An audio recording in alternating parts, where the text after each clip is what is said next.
40 წელზე მეტია McDonald's-ის Happy Meal-ი უბრალოდ მენიუს პუნქტზე გაცილებით მეტს წარმოადგენს. ის არის ცნობილი სიმბოლო, ბავშვობის ტრადიცია და მისი მფლობელებისთვის ყველაზე მნიშვნელოვანი.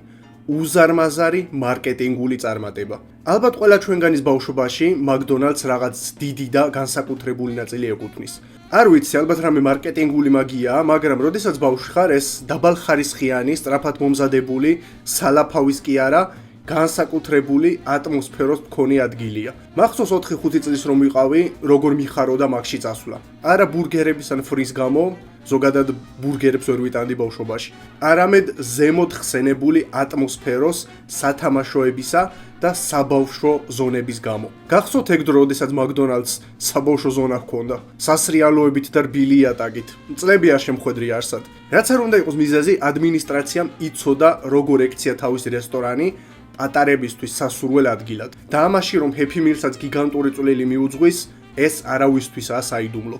ყოველდღიურად მილიონობით ამ კაშკაშა წითელი ყუთის გაცემით McDonald's-ი სათამაშოების ერთ-ერთი უდიდესი დისტრიბუტორია მსოფლიოში. ბავშვებს იზიდავს პრიზი, შიგნით მოთავსებული პლასტმასის სათამაშო, რომელიც მათ მყისიერ გართობას პირდებათ. მოლოდინი მარტივია, სტაბილური, თუმცა დაბალი, ხარისხის საკვები და უსაფრთხო სათამაშოები. თუმცა უსაფრთხოების ჩანაწერები, გამოხმაურების შეტყობინებები და დაზიანებების ანგარიშები უფრო ბნელ ისტორიას აშკარავებს. ასე ვთქვათ, Happy Meal-ის ბნელი მხარე, რომელზეც ძალიან ბევრმა არ იცის. მიუხედავად იმისა, რომ სათამაშოების უმეტესობა უნებელია, წარმოებული პროდუქციის უზარმაზარი რაოდენობა ნიშნავს, რომ ბრაკის მცირე მაჩვენებელიც კი მრავალ დაზიანებას იწვევს. სწრაფი კვების ინდუსტრიის მიერ იაფი სარეკლამო ნივთების ძიებამ გამოიწვია ისეთი პროდუქტების შექმნა, რომლებიც სერიოზულ ფიზიკურ რისკებს შეიცავდა. დაწყებული გადაცდენის საშიშროების მქონე ნაწილებითა და ტექნოლოგიით, რომელიც განსწვავს დამთავრებული მავნე ქიმიკატებით სავსე მოხატული ჭიქებით. დღეს სწორედ ეს იქნება ჩვენი ვიდეოს თემა. შემთხვევები, როდესაც მარკეტინგული წარმატება ზოგჯერ ბავშვთა უსაფრთხოებაზე მნიშვნელოვანი იყო და მისი ზოგჯერ ფატალური შედეგები. სანამ ვიდეოს თემაზე გადავალთ, გთხოვთ გამოეწევოთ არხი, დაალაიქოთ ვიდეო და დატოვოთ ნებისმიერი კომენტარი, რომელიც 5 ან მეტ სიტყვას შეიცავს. ეს ვიდეოს ხელს შეუწყობს, რომ ალგორითმმა უკეთ გააპიაროს და უფრო მეტმა ადამიანმა შეძლოს მისი ნახვა. ძალიან დამეხმარებით ამით. წინასწარ მადლობა. ოკეი, იმის გასაგებად, თუ როგორ ხვდება საშიში სათამაშო ბავშვთან, პირველ რიგში უნდა განვიხილოთ Happy Meal-ის წარმოების პროცესი. McDonald's-ი ყოველწლიურად 1,5 მილიარდზე მეტ სათამაშოს გასცემს. იაფასიან კვებაზე მოგების შესანარჩუნებლად სათამაშოს წარმოების ღირებულება ძალიან დაბალი, ხშირად თითოეულ ერთეულზე რამდენიმე ცენტი უნდა იყოს.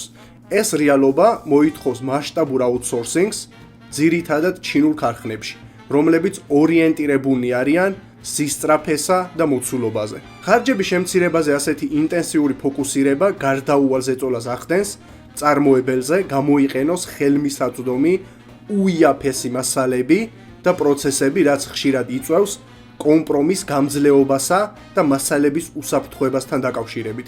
დიზაინის ასეთი მცირე გადაწყვეტილებებიც კი, როგორიცაა შედარებით სუსტი წებოს ან თხელი პლასტმასის არჩევა, ნაკარნახევია თითოეულ ერთეულზე ცენტის მიათედების დაზოგვით, რაც მილიონობით ერთეულის შემთხვევაში მნიშვნელოვან მოგებას იძლევა. მაგრამ ამავდროულად წარმოქმნის უსაფრთხოების სერიოზულ რისკებს. მიუხედავად იმისა, რომ არსებობს უსაფრთხოების სტანდარტები, როგორიცაა ამერიკის სამომხმარებლო პროდუქტების უსაფრთხოების კომისიის მიერ დაწესებული ნორმები, მიწოდების რთული ჯაჭვი ქმნის სუსტ წერტილებს. დიზაინის ხარვეზებმა, მასალის შეცვლამ ან ბავშვის ქცევის გაუთვალისწინებლობამ შესაძლოა ფატალური შედეგები გამოიწვიოს. ეს ნიშნავს, რომ საწარმოო ხაზის ბოლოს ჩატარებულმა ხარისხის კონტროლის ინსპექტირებამ შესაძლოა გამოტოვოს ისეთი პრობლემები, რომლებიც უფრო ადრე მოხდა. მაგალითად, ტოქსიკური საღებავის პარტიის გამოყენება ან სტრუქტურული კომპონენტის არასწორი პლასტმასის დამზადება. McDonald's-ის მასშტაბებიდან გამომდინარე, იშვიათი დეფექტებიც კი, რომლებიც ერთეულების 0,01%-ს ეხება, გლობალურად ათასობით საშიშ ნიუტს ნიშნავს. ამ ვიდეოში განხილული შემთხვევები აჩვენებს ამ სისტემური რისკების რეალურ შედეგებს და ასეთ ფართომასშტაბიან გლობალურ ოპერაციებში ხარისხის რეგულირების სირთულეს. ყველაზე მყისიერი და მომაკვდინებელი საფრთხე გადაცდენაა. CPSC, ამერიკის სამომხმარებლო პროდუქციის უსაფრთხოების კომისია, მკაცრად არეგულირებს 3 წლამდე ასაკის ბავშვებისთვის განკუთვნილ მცირე ნაწილებს. თუმცა, Happy Meal-ის სათამაშოები ხშირად არ შეესაბამებოდა ამ სტანდარტებს. ყველა მიცით, რომ სასუნთქი გზების დახშობა სიცოცხლისთვის საშიშია. პატარა საგანს წამებში შეუძლია სასუნთქი გზების ბლოკირება. ტრაგედიის პოტენციალი ყოველთვის არსებობს, როდესაც სათამაშოები შექმნილია პატარა, მოსახსნელი ან მსხვრევადი კომპონენტებით. ჩვენი პირველი ინციდენტი. 2014 წელს McDonald's-მა Hello Kitty-ის 40 წლის იუბილე აღნიშნა. დაბადების დღის საწუწნი კანფეტის, იგივე birthday lollipop ფორმის სასტვენით. მიუხედავად იმისა, რომ დიზაინი უვნებელი ჩანდა, სასტვენს ჰქონდა ფატალური ხარვეზი. გამოყენებისას შიდა ნაწილები შესაძლოა მოშვებულიყო. სასტვენის ეს დიზაინი მოითხოვს მომხმარებლისგან მის პირში ჩადებას და ძლიერად ჩაბერვას. თუ მკვეთრი ჩასუნთქვის დროს ნაწილი მოსძვრებოდა, ის პირდაპირ ყელში გადაცდებოდა ბავშვს. და როგორც მოსალოდნელია დაბალი ხარისხის პროდუქტისგან, ეს მოხდა თანაც ორჯერ. ორი დაზარალებული ბავშვიდან ერთს გადაუდებელი სამედიცინო ჩარევა დასჭირდა ნაწილის ამოსაღებად. საბედნიეროდ, არც ერთი ამ ორი შემთხვევიდან არ დასრულდა სიკვდილით. McDonald's-მა კი უკან გაიწვია 2.5 მილიონი სასტვენი, რამაც ხაზი გაუსვა ტესტირების კრიტიკულ ჩავარდნას ბავშვების სუნთქვის ძალისა და სასტვენის სტრუქტურული მთლიანობის გათვალისწინებაში. ზოგადად, როდესაც ისეთ სათამაშოს ქმნი, რომელსაც პირდაპირ შეხება აქვს ბავშვის სასუნთქ სისტემასთან, მსგავსი შეცდომების დაშვება არანაირად არ შეიძლება. და თუ რატომღაც მაინც გადაწყვეტი ასეთი პროდუქტის გაკეთება, მილიონი პატარა დეტალია, რომელიც უნდა გაითვალისწინო. თუ არა, პირდაპირ რისკის წინაშე აყენებ შენ მომხმარებლებს. თუმცა, სათამაშო მხოლოდ მაშინ არ არის რისკი, როდესაც მის გამოსაყენებლად მისი პირში ჩადებაა საჭირო. Scooter Buggy იყო 2001 წელს გავრცელებული სათამაშო ჩვილი ბავშვებისთვის. რადგან ის ყველაზე პატარა ბავშვებისთვის იყო შექმნილი, მას უსაფრთხოების უმკაცრესი სტანდარტები უნდა დაეკმაყოფილებინა. თუმცა მისი მყარი ანტენები მიდრეკილი იყო გადატეხვისკენ. McDonald's-მა მიიღო შეტყობინებები ანტენების გადატეხვის შესახებ, რასაც შედეგად მოჰყვა გადაცდენის 2 დადასტურებული ინციდენტი და ერთი ბავშვის შემთხვევაში გულისრევის რეფლექსი. სათამაშოს ანტენები ძალიან მარტივად ყდებოდა, რის შედეგადაც ცნობისმოყვარე ბავშვს შეიძლებოდა ის პირში ჩაედო და ისევ შეექმნა პრობლემები მისი სასუნთქი სისტემისთვის.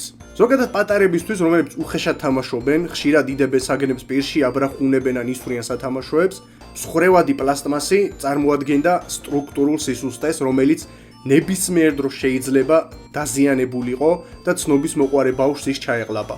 ანტენების სწრაფმა მტევადობამ აჩვენა ელემენტარული სტრეს ტესტირების ნაკლებობა, რომელსაც უნდა მოეხდინა პატარა ბავშვის მიერ ჩვეული უხეში მოპყრობის სიმულაცია. McDonald's შედეგად მოუწია 234,000 ერთეულს უკან გაწვევა და ინციდენტმა აჩვენა, რომ გამძლეობა უსაფრთხოების გადამწყვეტი მახასიათებელია, რადგან ანტენის მოტეხვა მყისიერად ქმნიდა მცირე ნაწილების გადაცდენის საფრთხეს.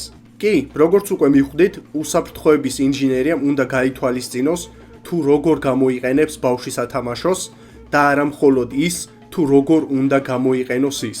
შენ როგორ ხედავ პროდუქტს და როგორ იქნება ის გამოყენებული real life პირობებში, ორი სხვადასხვა რამ არის, განსაკუთრებით მაშინ, როდესაც პატარებზე გვაქვს საუბარი. Dog DeLorean-ის მანქანას, რომელიც ფილმი უკან მომავალშის ანიმაციური სერიალის პოპულარიზაციისთვის გამოუშვეს, ჰქონდა დიზაინის კრიტიკული ხარვეზი. უკანა საბურავები არ იყო მყარად დამაგრებული.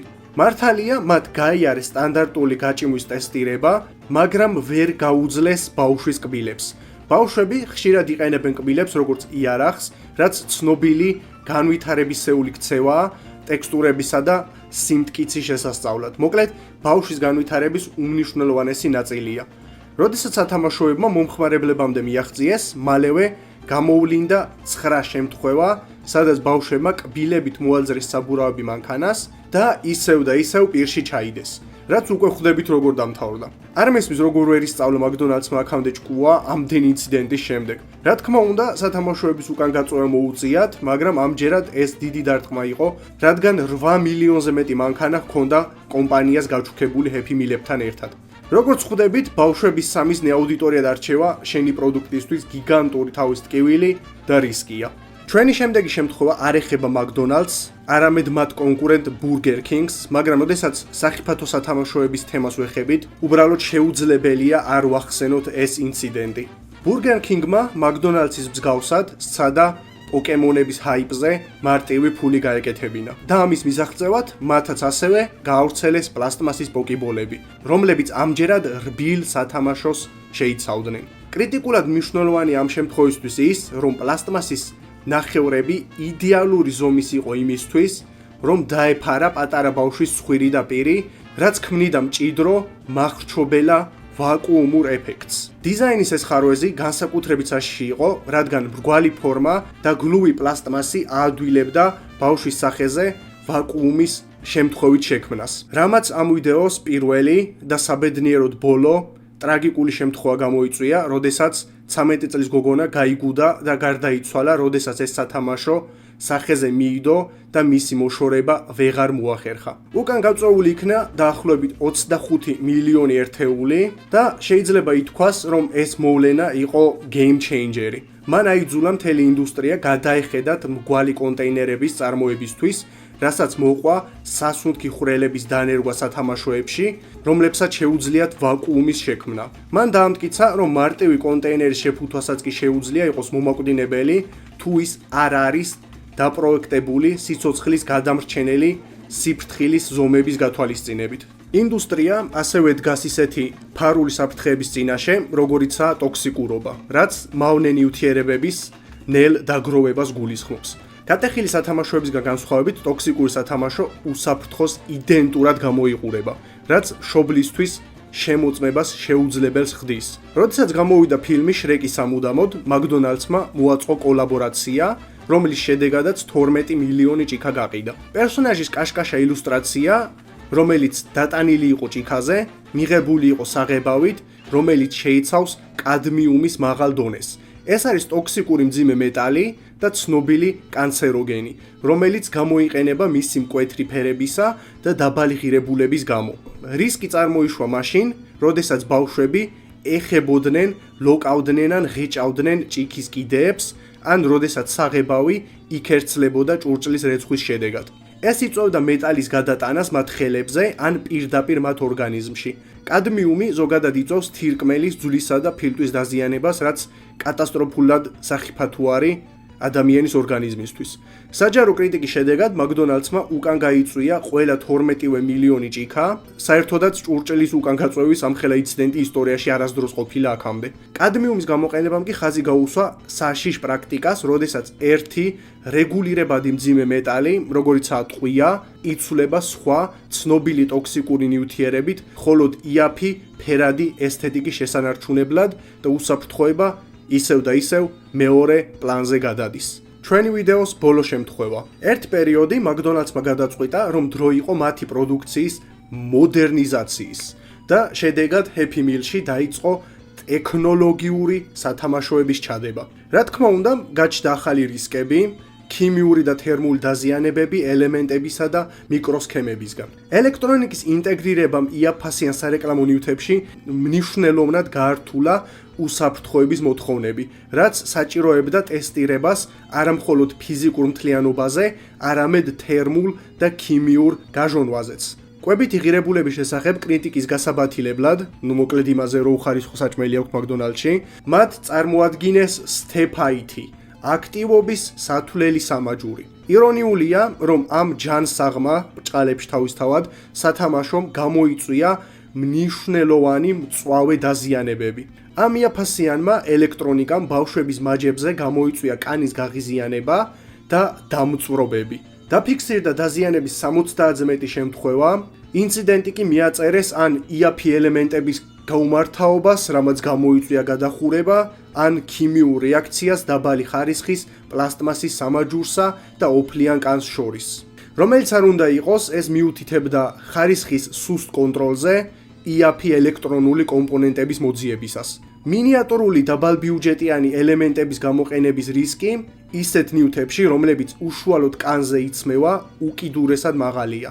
რა თქმა უნდა, ისევ მოხდა მორიგი უკვე მიასეთ გაწვევა ნივთების, ამჯერად კი 29 მილიონი რაოდენობით. ეს იყო საკმაოდ დიდი მარცხი კომპანიისთვის, რამაც აჩვენა, რომ ტექნოლოგიური საჩუქრები არანაკლებ სახიფათოა ტრადიციულ პლასტმასის სათამაშოებზე. მოკლედ, რა დასკვნის გაკეთება შეგვიძლია ამ ვიდეოდან? ის რომ არასდროს აწარმოოთ პროდუქცია ბავშვებისთვის, როგორი მომგებიანიც არ უნდა იყოს ეს ინიციატივა. არა, რა თქმა უნდა ვხუმრობ, მაგრამ რისკები და გასათვალისწინებელი დეტალები კატასტროფულად ბევრია. ამიტომაც წარმოუდგენლად მაღალია quality კონტროლის საჭიროება. ასევე იმის თქმა შეგვიძლია, რომ მარტივი პროფიტის დევნაში კომპანია ყველა კაპიქს დაზოგავს და მას ფეხებზე კიდია თავისი მომხმარებლების ჯანმრთელობა. თუმცა ეს იგივე არაც თქვა, რომ ცა არის ლურჯი ან რომ მკვლელობა ცუდია. არაფერი ფილოსოფიური ან უბრალოდ ღრმა აზრი არ დევს ამ დასკვნაში და შეჯამებაში. დაწაეთ კომენტარებში თქვენ რას ფიქრობთ მოსმენილზე. გსმენიათ თუ არა მსგავსი ინციდენტები, ან სულ შემთხვევაში თვითონ თუ გქონიათ მსგავსი შემთხვევა Happy Meal-ის სათამაშოთი თამაშის დროს. მე კი ამით დაგემშვიდობებით, იმედია მოგეწონათ ეს ვიდეო, თუ ასეა დალაიქეთ ის, დატოვეთ ნებისმიერი კომენტარი, რომელიც შეიცავს 5 ან მეტ სიტყვას, ეს ძალიან შემიწყობს ხელს და ალგორითმი უკეთ გააპიარებს ვიდეოს. მე კი თქვენ მომავალ ვიდეოში შეგხვდებით. ნახვამდის.